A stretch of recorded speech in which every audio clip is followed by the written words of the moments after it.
Hello students. आज का हमारा टॉपिक है डिसरिदमिया। यहाँ पे वर्ड आ रहा है रिदम। जो हमारा हार्ट होता है वो एक नॉर्मल रेगुलर रिदम में और रेट में बीट करता है। ठीक है। रेगुलरली जो बीट करता है हार्ट, कितनी हार्ट रेट या हार्ट बीट्स होती है एक मिनट में?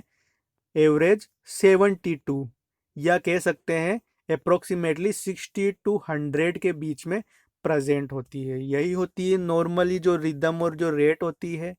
बट डिसरिदमिया क्या होता है कि जब हमारा हार्ट एबनॉर्मली रिदम में बीट करने लग जाए, ठीक है, किसी वजह से, तो उस कंडीशन को क्या बोलते हैं? डिसरिदमिया। ओके। सो इसमें फर्स्ट पॉइंट है this term use for disturb cardiac rhythm. कि जैसा मैंने आपको बताया अभी कि जब हार्ट की रिदम अगर चेंज हो रही है, डिस्टर्ब हो रही है, तो उस कंडीशन को क्या बोलेंगे? डिसरिदमिया। Rhythm originate from right atrium या एसए नोड।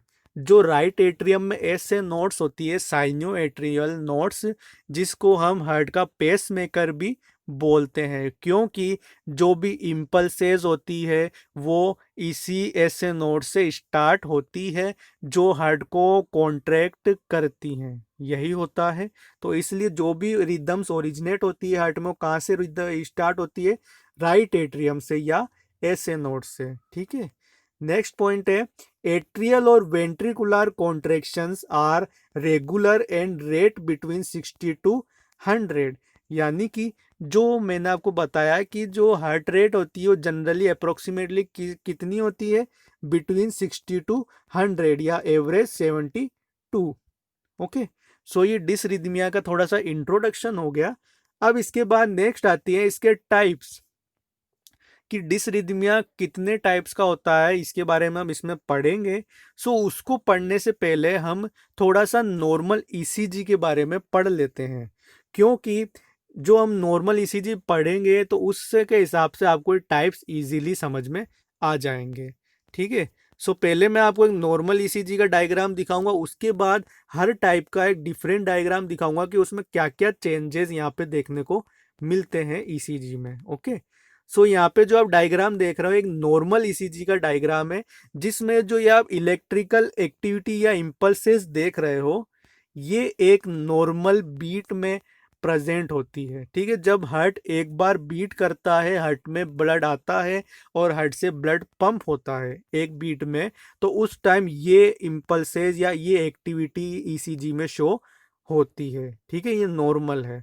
सो इसमें जो यहाँ पे वेव्स बन रही है इनके बारे में आपको एक बार बता देता हूँ।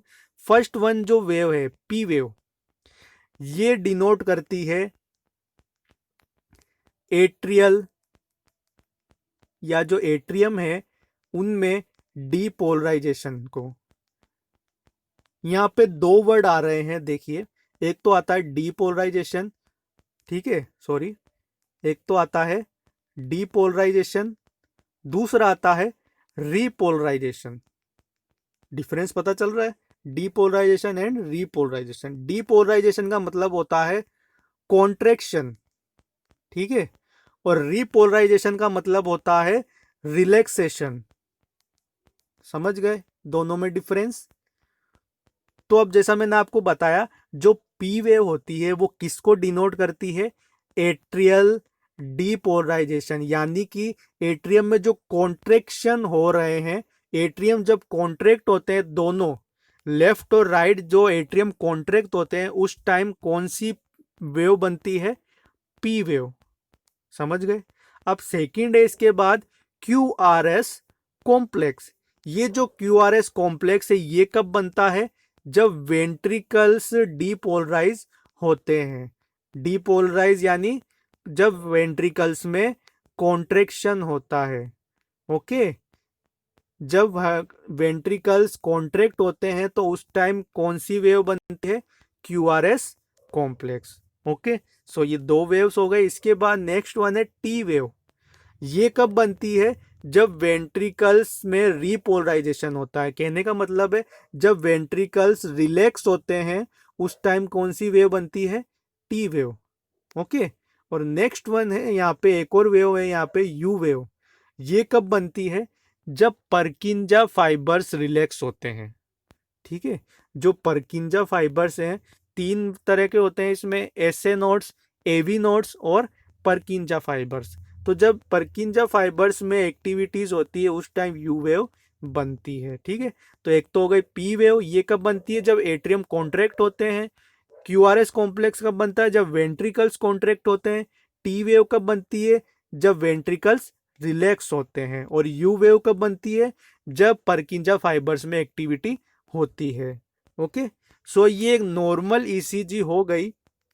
अब इसमें एक और चीज बताता हूं आपको, जैसे ये दो आरआर पॉइंट है, दो बीट्स के बीच का जो गैप है आरआर इंटरवल, ठीक है, या जो दोनों वेंट्रिकल्स कॉन्ट्रैक्ट होते हैं उनके बीच में जो गैप है, अब इनसे हार्ट रेट कैसे काउंट करते हैं कि इनके बीच में जो बिग बॉक्सेस है, यानी जो बड़े बॉक्स हैं, ये देखिए 1 2 3 4, ये जो चार बड़े बॉक्सेस हैं इनके बीच में, दोनों आरआर इंटरवल्स के बीच में, इनको काउंट करके हम हार्ट रेट पता लगा सकते हैं। कैसे करते हैं कि अब यहाँ पे चार प्रेजेंट है बॉक्सेस, तो चार को 300 में भाग देंगे। ठीक है, 300 में चार का भाग देंगे तो जो आंसर आएगा उतनी हार्ट रेट पर्सन की प्रेजेंट रहेगी। तो अभी यहाँ पे पर्सन की कितनी प्रेजेंट है हार्ट रेट? 75। ठीक है, तो ये एक नॉर्मल रेट है। समझ गए? तो इस तरह से हार्ट रेट काउंट करते हैं। तो ये बात हो गई पहली नॉर्मल ईसीजी की। अब इसके बेस पे अपन डिफरेंट टाइप्स पढ़ेंगे डिसरिदमिया के, और उनमें कैसी ईसीजी देखने को मिलती है वो भी मैं आपको बताऊंगा। ठीक है, सो सबसे पहले यहाँ पे जो टाइप आता है वो है साइनस ब्रेडिकार्डिया।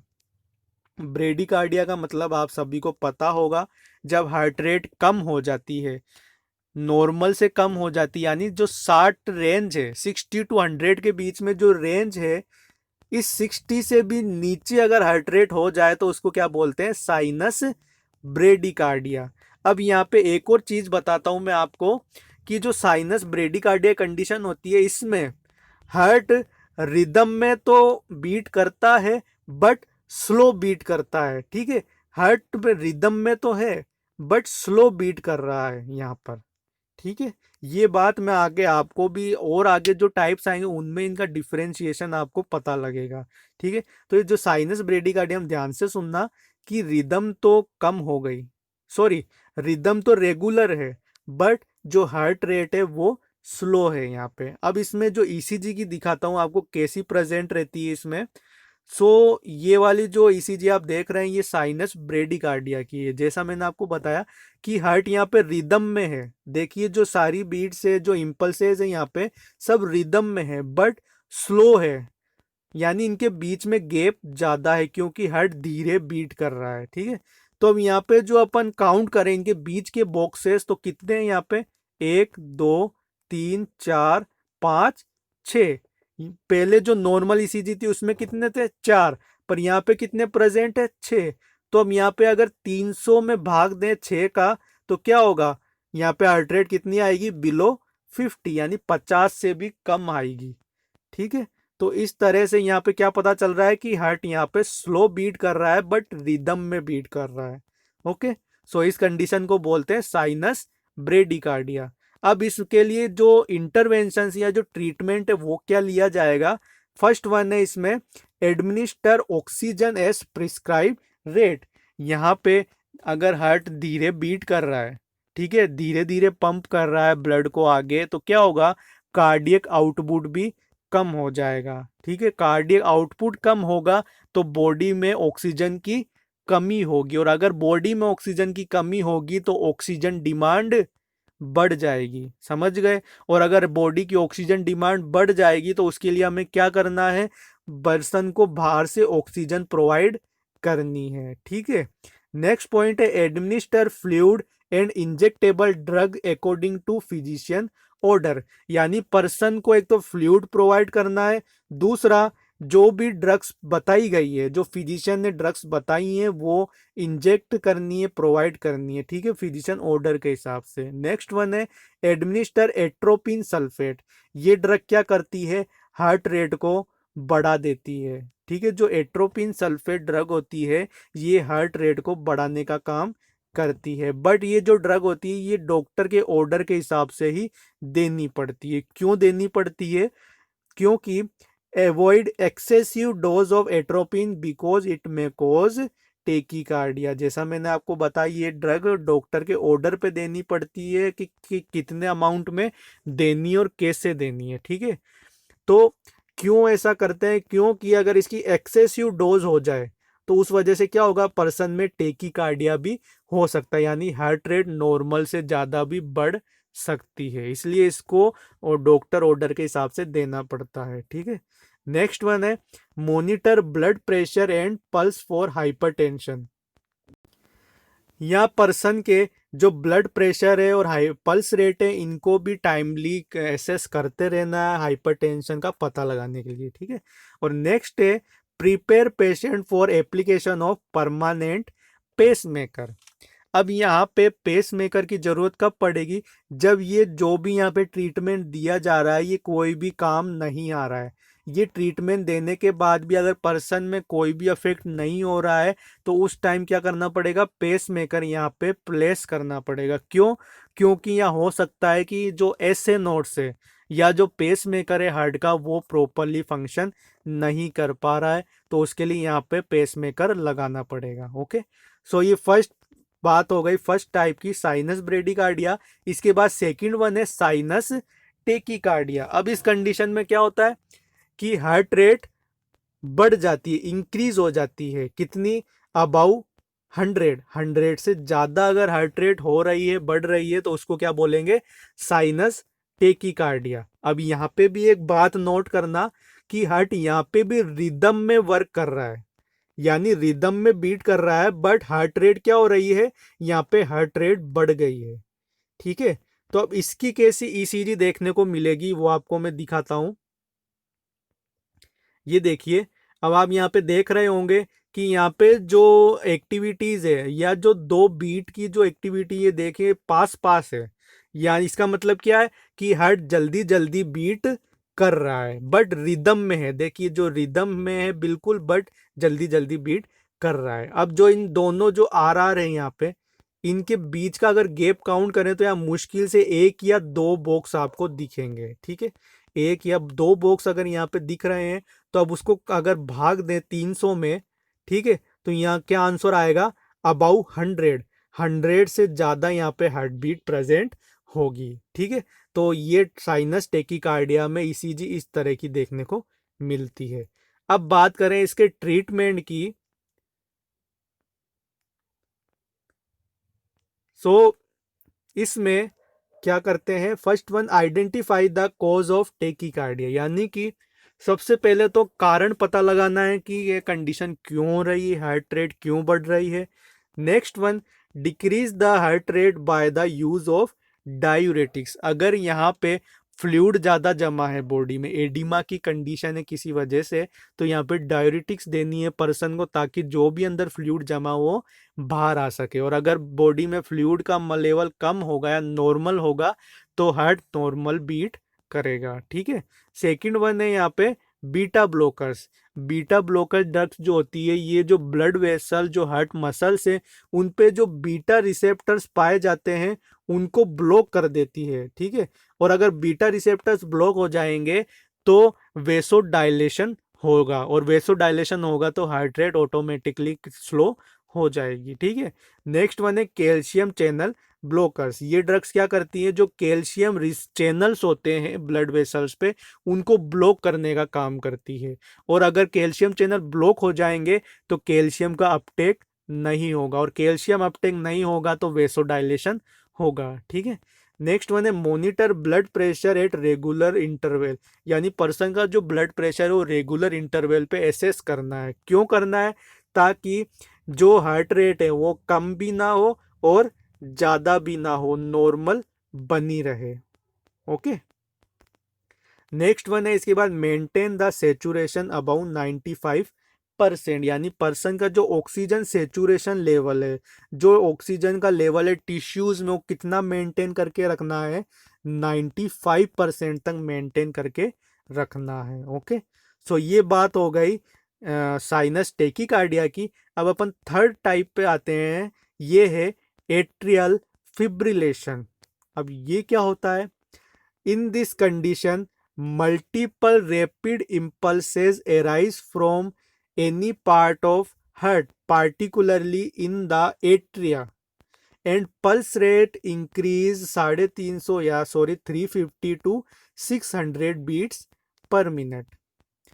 अब यहाँ पे एक बात आप नोट करिएगा कि जैसा मैंने जो आपको ऊपर के जो टाइप्स बताए उनमें क्या था कि जो हार्ट था वो नॉर्मल रिदम में वर्क कर रहा था, बट हार्ट बीट यहाँ पे चेंज हो रही थी। बट अब जो ये एट्रियल फिब्रिलेशन की कंडीशन है, इसमें क्या हो रहा है कि जो एट्रियम है, दोनों जो एट्रियम प्रेजेंट है दोनों में, मतलब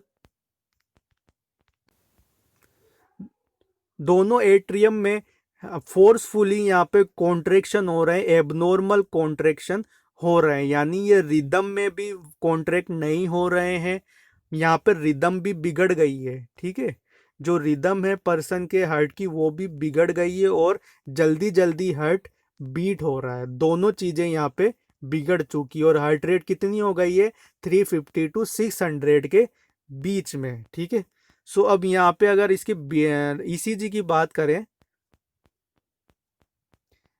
तो इस तरह की यहाँ पे ईसीजी देखने को मिलेगी।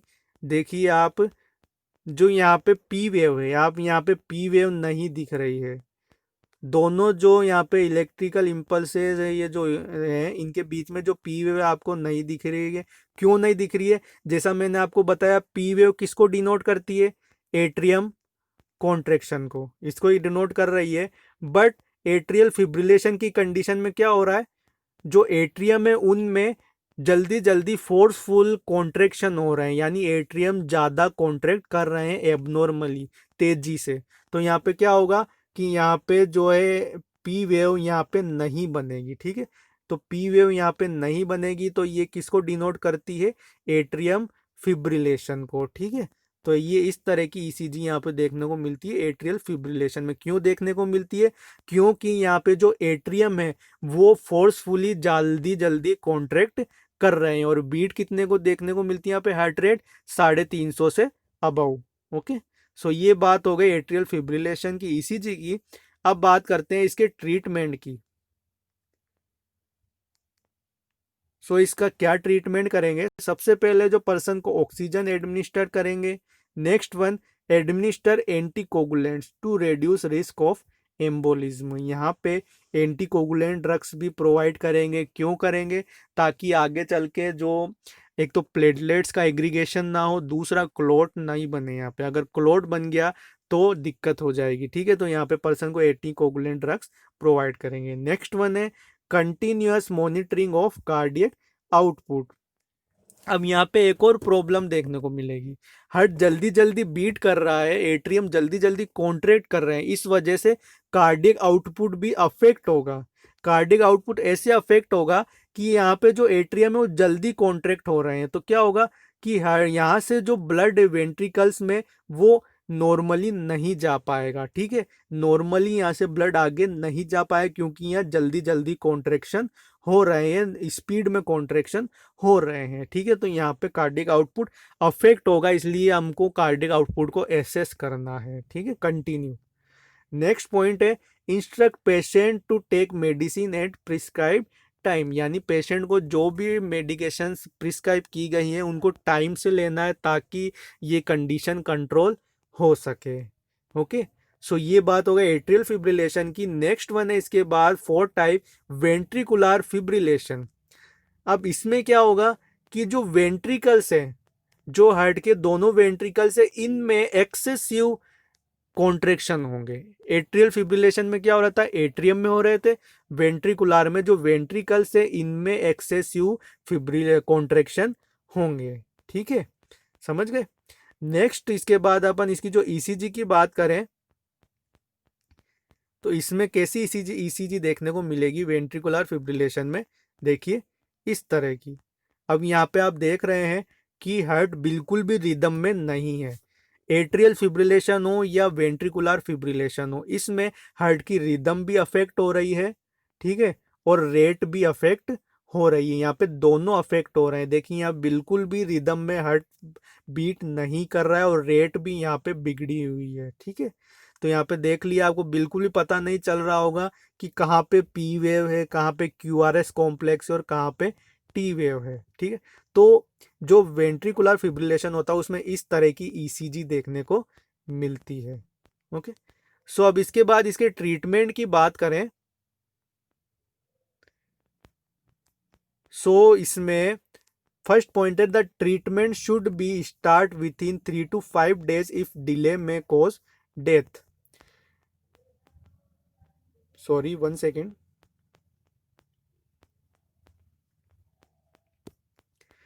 जो वेंट्रिकुलर फिब्रिलेशन होता है ये ज़्यादा सीरियस कंडीशन होती है एट्रियल फिब्रिलेशन से। ठीक है, तो इसका ट्रीटमेंट 3 से 5 दिन के अंदर, अगर प्रॉब्लम शुरू हुई पर्सन में तो इसका ट्रीटमेंट जल्दी से जल्दी होना चाहिए। अगर ट्रीटमेंट टाइम से नहीं हो तो पर्सन की डेथ भी हो सकती है। ओके, अब इसमें जो प्रॉब्लम अगर एराइज हुई पर्सन में, ठीक है, तो उसके क्या क्या सिम्टम देखने को मिलते हैं। Like manifestations are lack of pulse, यानी पर्सन में जो पल्स है वो प्रेजेंट नहीं रहेगी।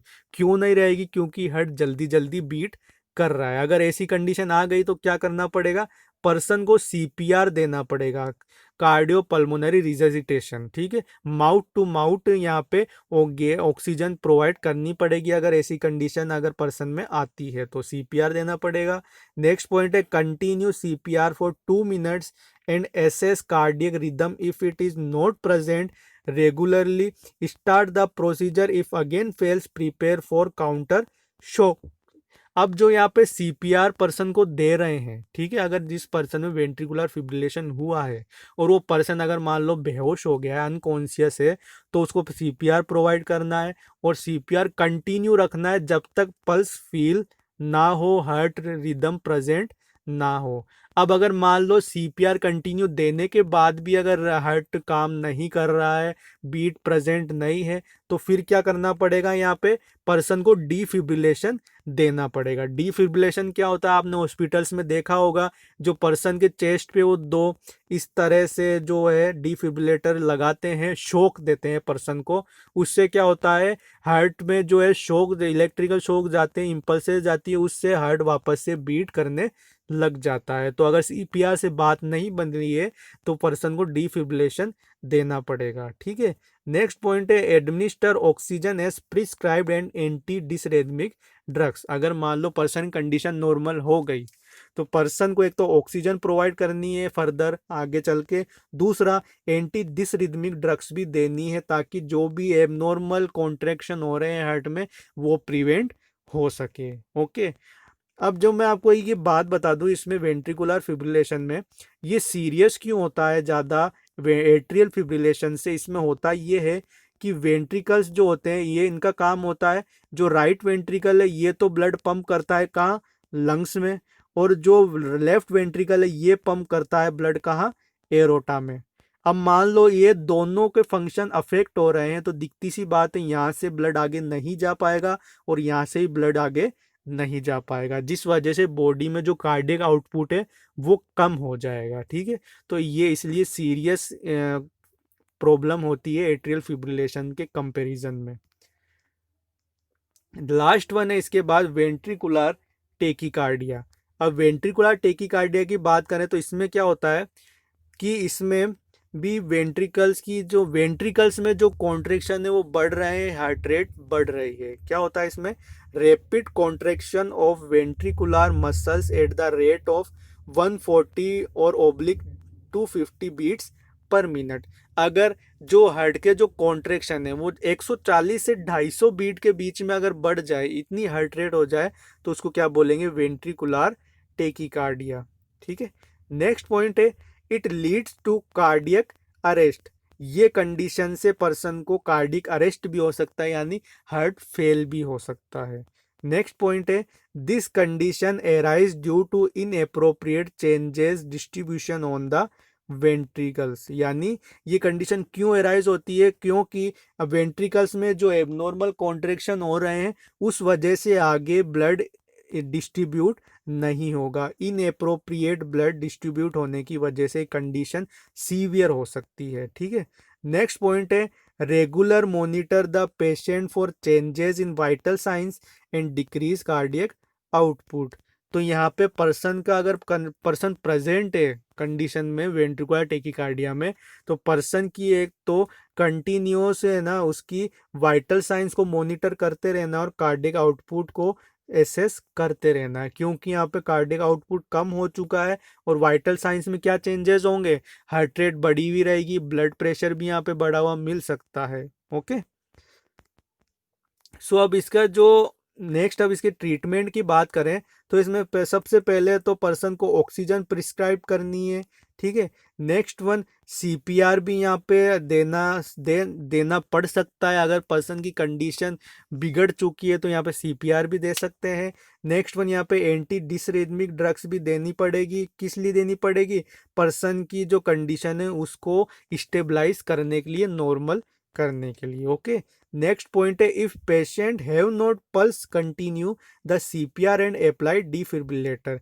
जैसा कि मैंने आपको वेंट्रिकुलर फिब्रिलेशन में भी बताया कि अगर पर्सन की पल्स रेट प्रेजेंट नहीं है तो सीपीआर देना, और सीपीआर से भी अगर काम नहीं पड़ रहा है तो डिफिब्रिलेशन देना है। ठीक है, सो ये बात हो गई वेंट्रिकुलर टेकिकार्डिया की। सो ये डिसरिथमिया के नॉर्मल सारे टाइप्स मैंने आपको बता दिए। अगर आपको इसमें कोई भी प्रॉब्लम हो तो आप प्लीज़ मुझे कमेंट करके पूछिए। Thank you.